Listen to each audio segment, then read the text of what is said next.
Today's episode of Off the Timeline is titled Miami Had 1 Year to Break College Football and Didn't.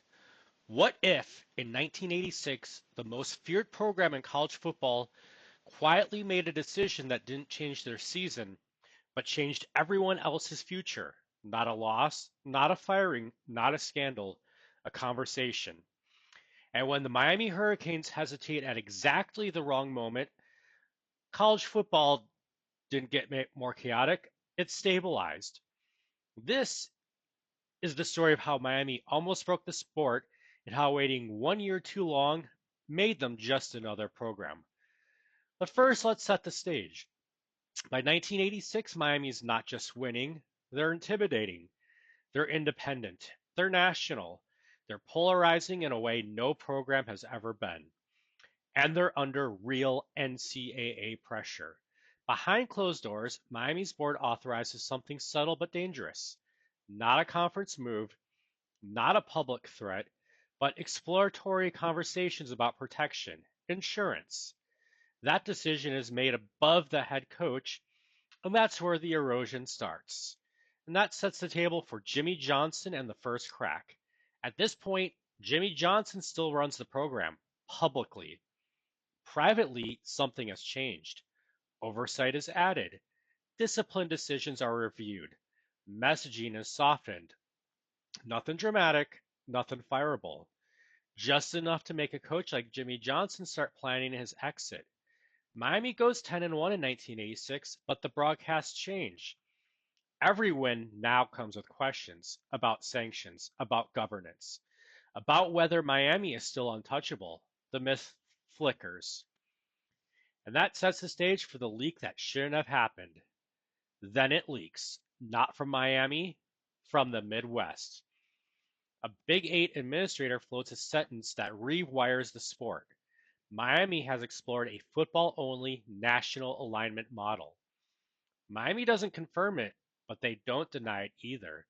And that silence is louder than any announcement, because for the first time, geography feels optional. And that sets the stage for 1987, the last Jimmy Johnson season. Jimmy Johnson in this alternate universe stays through 1987, but everyone knows it's temporary. Oversight remains, control is diluted, autonomy is gone. Miami goes 9-2, still elite, still dangerous, but no longer feared. By November, NFL whispers become exit plans. Jimmy Johnson leaves after the season, not because Miami failed, but because Miami changed.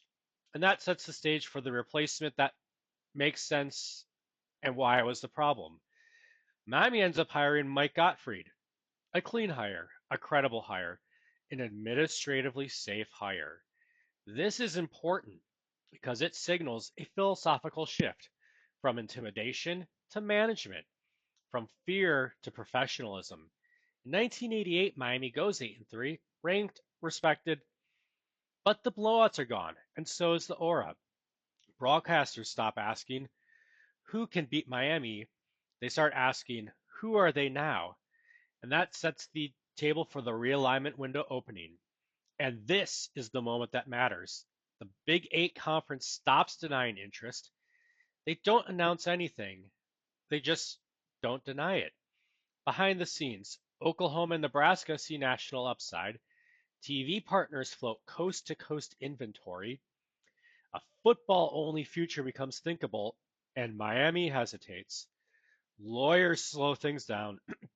Administrators debate optics. No one wants to be first.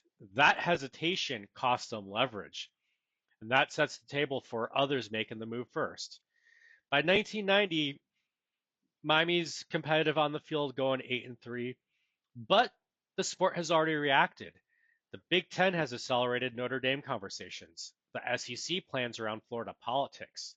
Conferences stop waiting on chaos. The system hardens, and Miami is no longer the storm. They're part of the forecast, and that sets the table for the late move in 1995.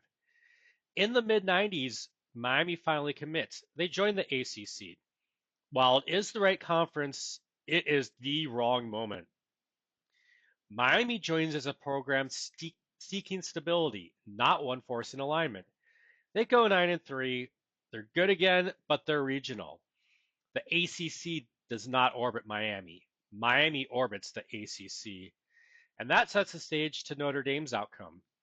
Because Miami never detonated the map, Notre Dame never has to choose under pressure. Independence survives, partnerships strengthen, TV leverage, it remains intact. Notre Dame never gets trapped because Miami blinked first. And then we fast forward to the current day. By 2025, Miami is respected, occasionally dangerous, but rarely dominant. Super conferences do arrive, but they're corporate, managed, and risk averse. The chaos Miami almost caused never comes. Not because they couldn't, because they waited. Miami didn't lose power on the field, they lost timing off it. And in college football, timing matters more than talent. If you like this kind of alternate history where one quiet decision reshapes everything, hit like, subscribe, and tell me in the comments. What happens if Miami commits 1 year earlier? Because that's a very different sport.